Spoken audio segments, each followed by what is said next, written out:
Welcome back to another video here at Frenchie's Forge. In today's episode, we're going to be turning this piece of Damascus into a wicked cool blade. This was recently forged out by Ted from TWB Blades. If you're not familiar with him, be sure and go check out his channel. He's got knife making videos and different content, much like mine, where he talks about the process of making knives and shows cool builds. He made this out of powdered steel, ball bearings, and fish hooks. And he took the time to forge this out, surface grind it, and test etch it, and then he sent it to me. How cool is that? Thank you, Ted. Much appreciated. We're going to be turning this into a wicked cool blade. I've got the design traced out on this side here, and it's similar to this profile, kind of a hunting style knife, except it won't have a false edge, and we're going to do something different for the handle. So without further ado, we're going to take it down to the vise, and I'm going to start cutting this profile out with the angle grinder. Let's get it.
So you can see that I have made quite a bit of progress with the bevels on this side. And what's cool is you can also see the different steel starting to poke through down here. You can kind of start to get a sneak peek at the Damascus. It's kind of hard to see through the camera, but in person you can definitely pick up all the different layers that are forge welded together, and expertly forge welded together, I might add. This looks absolutely incredible. I don't see any D-lams or any inclusions of any kind in the bevels. That is actually really hard to do. I'm not gonna lie. I have hand forged Damascus before, not a ton of it, but creating Damascus and making it all one piece of steel without any sort of cracks or, you know, little spots in between where it didn't weld, that's hard to achieve. And some of the professional guys and the people that have been making knives a long time still come across that problem. So major shout out to Ted. Buddy, if you're watching this, you did a fantastic job with this billet. Whatever you did And whatever procedure you did, definitely remember it and duplicate it, because this turned out really, really good. Taking the time to put layout fluid on the top, if you keep your caliper, locked in, then it keeps a equal distant bevel all the way up the length of the blade. And then what's cool is flipping it over to the other side and scribing in the same fashion, which I'll do right now, will also give you the exact mirrored image of the side that we just did. And why is that important? Well, it's important because when we're done with grinding the knife, it's important to have the bevels meet up in the exact same spot on both sides. Anyway, just wanted to share that little tip. It's definitely worked for me pretty good. And if you don't do this, you ought to, because it's super beneficial. Anyway, let's keep going on bringing these bevels the rest of the way up on this side. And then what we're going to do is knock out the other side in the same fashion. And then we'll be ready to run some normalizing cycles and do the heat treat on the blade.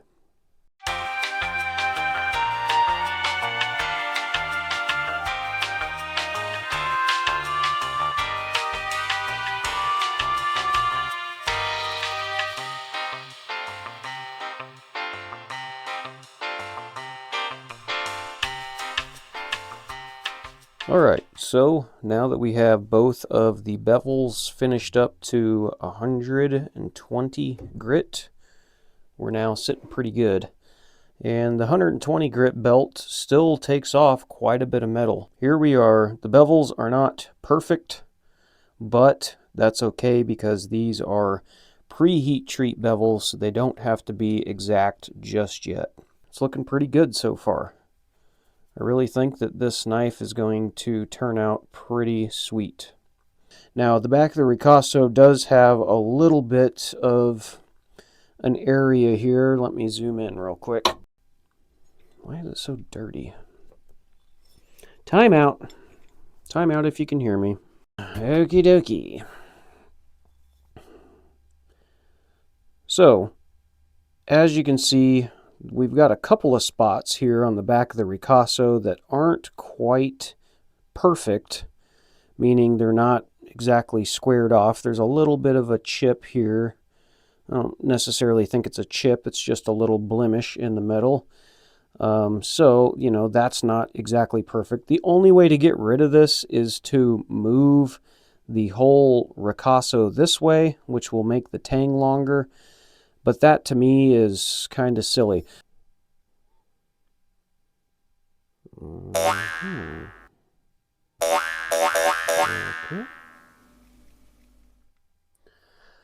Well, upon further inspection, it really doesn't look that bad.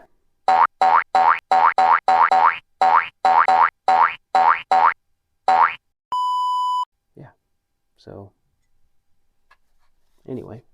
Yeah, it doesn't really look that bad. It's really just a couple of little valleys in the metal. So it's definitely not a deal breaker. Let's go down to the table and maybe I'll be able to give you guys a close-up of what I'm seeing.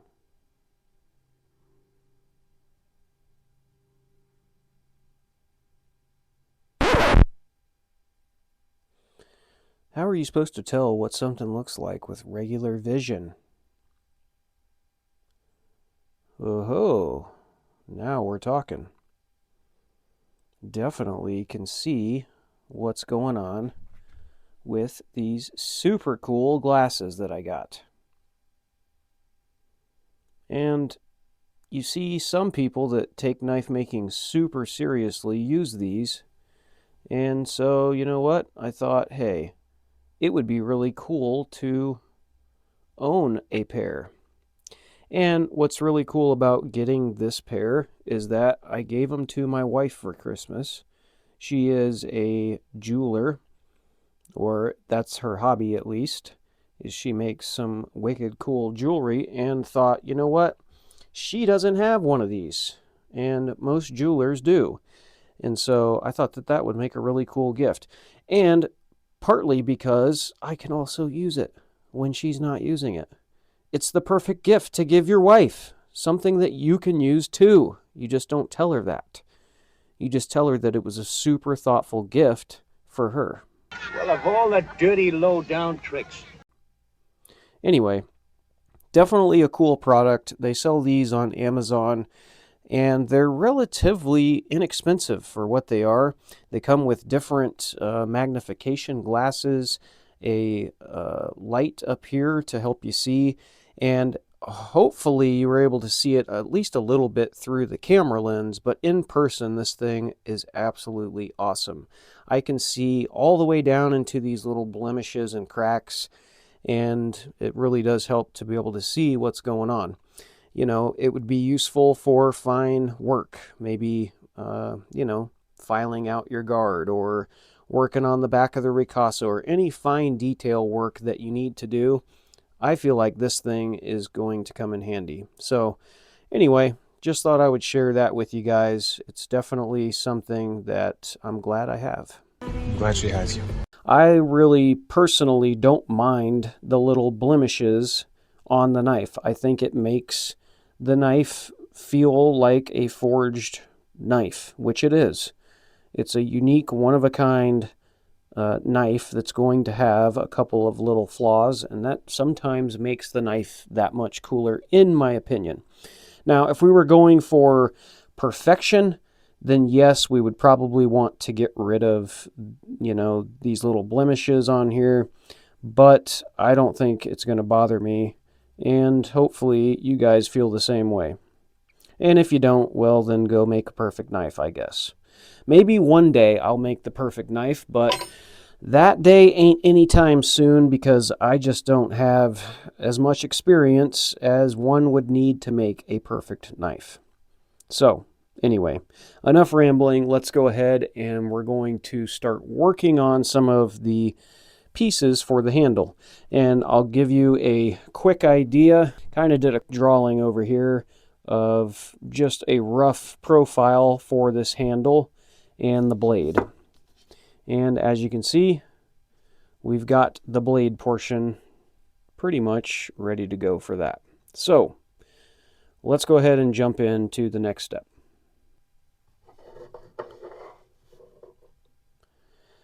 So I had plans for using this copper, but as you can see, once I cut into it, it's got quite a few voids in it, and I really just don't think I'm going to be able to get the size piece that I need out of this.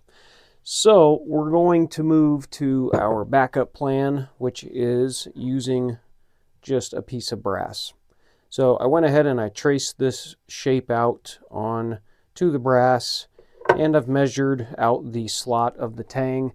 And in case you're wondering, I like to use this. It is a cheap French ruler, and they make all kinds of different ones, but especially for blade making, these things are really quite handy. Not only for the ovals for guards, but they also give you a nice curved edge if you're trying to, draw out different knife profiles and whatnot. These are pretty handy to have. Yeah, that's a little off, but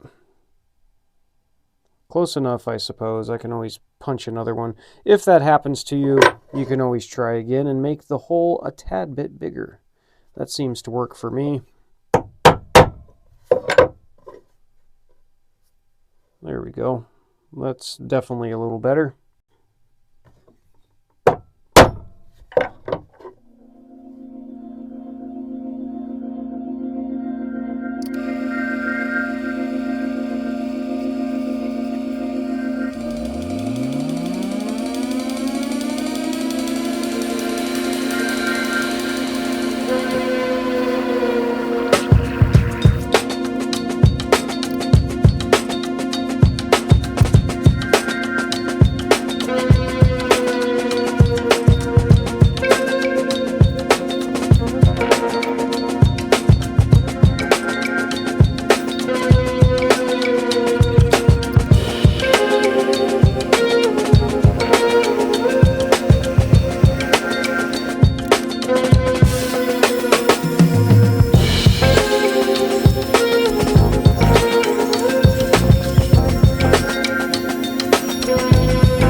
you can tell, we still have a little bit of a gap here.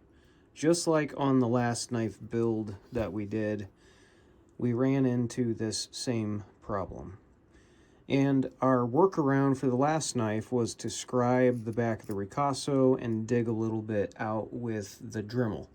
I'm thinking because this is brass, this will probably be a good candidate for that fix as well. So I've got the knife pulled down and the brass pushed up as much as possible. And again, I'm just using a little scribing tool to mark where the ricasso is on the back of this. And we're just going to mark it out. And then that way we can take several different needle burrs on the Dremel, and we'll just begin to remove a little bit of material at a time and try to refit this up. It worked really well last time, and I don't see why it won't work again. So let's give it a try. All right, so there we go. I didn't show the process of removing the material with the Dremel as I showed that last time, but you can see it's really not a whole lot of brass. Really cool trick to do if you find yourself in a pickle and this doesn't quite get there all the way. That's something you can try. I have an idea for this piece. Now, I've made knives before with brass bolsters or guards, and to be quite fair and honest, they've been pretty plain. So I want to step it up this time and do at least something extra. So my idea is to texture the front, and we're going to do that with a ball peen hammer, and we're just going to rough it up and scuff it up.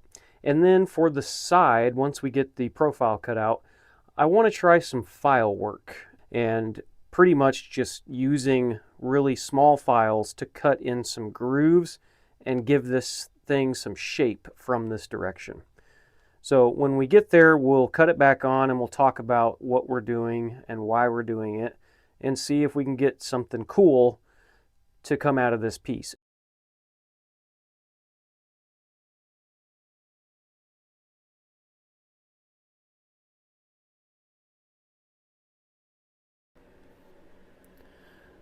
All right, so now that we've made it here to where we have the guard fit up on the back of the knife pretty good, and we have the guard piece ground down and brought up to a 220 grit finish on this outside, and we've got the very front of it beveled all the way around.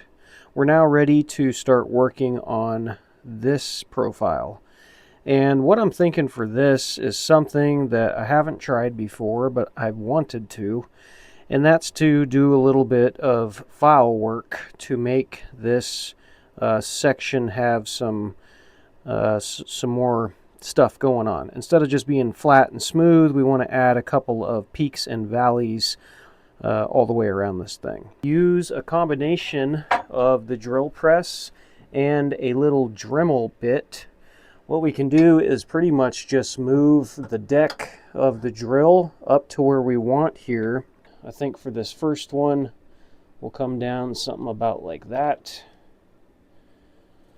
And then really, we'll just take it nice and easy, and we'll move our piece around this as it's spinning and score the brass on the outside.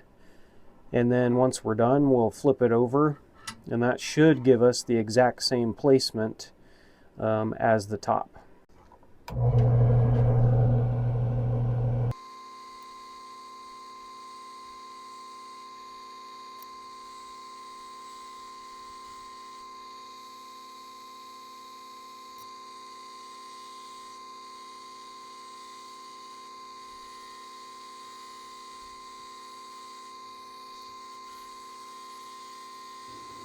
Alright, so now that we have our lines kind of dug in there with the Dremel tool, we are ready to start filing. I'm also going to throw this microphone in.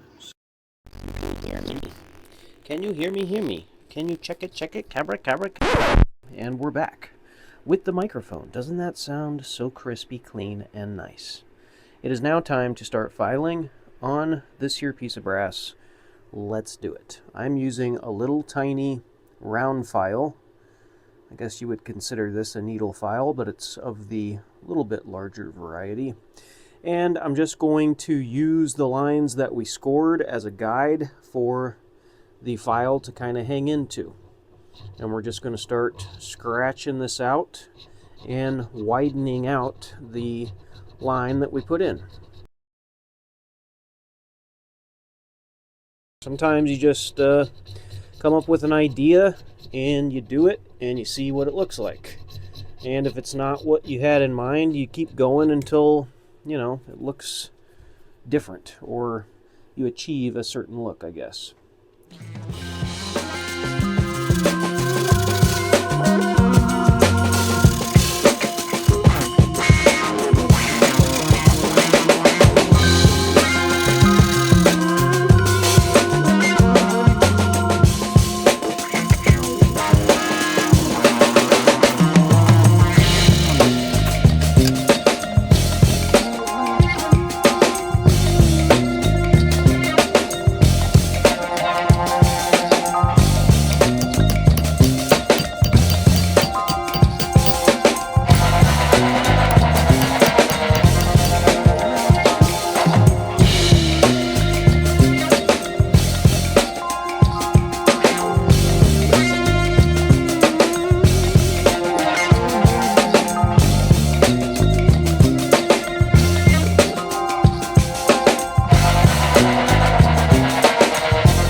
Alright, so we're now at a pretty good stopping point for this episode. It's already getting pretty lengthy, and I'll probably wrap it up here.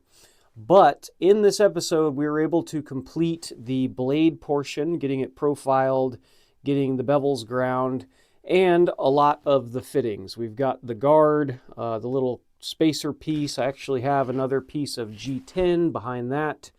And we've got the handle block at least cut out at an angle. And the reason I cut this at an angle is you could probably tell the profile. I'm trying to go for the top to kind of have an arch in the middle, and it's hard to achieve that by just, you know, putting the knife up to a 90-degree angle. A lot of the blocks that you buy for knife making aren't as wide as they could or should be. And so you kind of have to get creative if you want a certain profile of a blade. And in general, I think that this is a pretty good way to do this. If you want to have the handle kind of swoop down, then you can take the block that you're using and kind of cut it at an angle. And that allows you to get, you know, the handle to kind of drop down a little bit more. So that's a pretty good tip, and if you haven't tried it, you should. Lately, I feel like I've been making two-part videos, and for the most part, I typically do, where the first video is kind of making some progress, such as this, and then the second part of the video is actually finishing out the knife. Let me know what you think. I could potentially make a knife and put it all in one video, but I feel like to include all the information about what I did and just kind of discussing some things that I come across, it would be very difficult to keep it short enough to digest, so to speak. So I don't know. Let me know what you think. Do you like shorter, quicker videos, or do you not mind the two-part series like I've been doing? It would definitely help me out if you let me know what you prefer. If I'm, talking about how to cut a block at an angle or something that may help some people, the people that already know that information, they can speed up, I guess. But still, I would like to know what you guys think. I want to say thanks again to Ted. This blade is really quite awesome. I can already see the pattern starting to come out, and it's going to be pretty sweet. I also want to say thanks to my first and one and only patron, Duck Rabbit Forging.